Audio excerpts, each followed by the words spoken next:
music very young. I was about 3 years old, always singing and dancing around the house to like old musical movies. And when I was around 5 years old, I went to see Christina Aguilera at a mall signing my mom took me to for her first album, and I was just blown away. From that moment, I just knew I wanted to be a star just like her. And I started doing a lot of musical theater, taking voice lessons, performing at weddings, galas, banquets, anywhere that I could perform. And when I was in high school, I started looking for a music producer. I always knew I wanted to be a singer. I can't remember ever wanting to be anything else. I started professionally back in high school when I started looking for producers to work on an album with. And I had recorded demos and written with various ones until I came across world-renowned music producer Mike D of Voodoo Records, who took special interest in me, and we began writing. My biggest musical influence would have to be Christina Aguilera, just because she was really the first one that I really loved growing up. But of course there are so many others that I really like. For example, Taylor Swift. She's a big inspiration of mine. Amazing songwriter, singer, world-class entertainer. And I really love her writing style.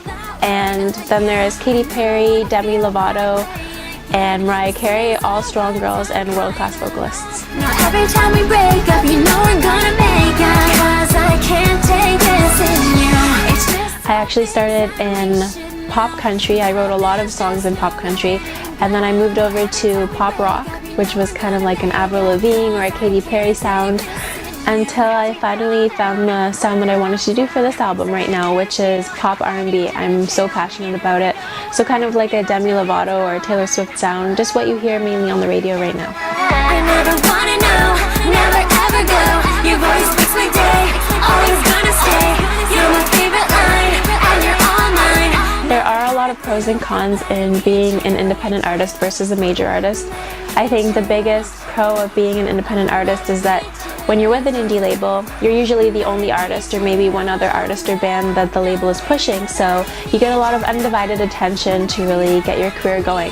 Whereas when you're with a major label, there are usually a lot of artists that are signed, so sometimes you may get put on the back burner if the money's for someone else or if another artist is doing better than you.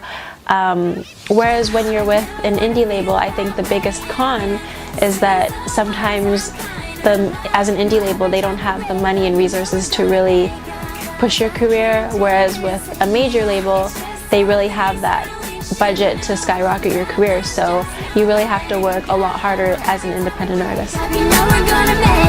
My favorite animal would have to be a cat, just because they're so cute and cuddly and fluffy. I actually have one gray cat with green eyes, and she's adorable, and then one brown cat with one brown eye and one yellow eye, and she's even more adorable.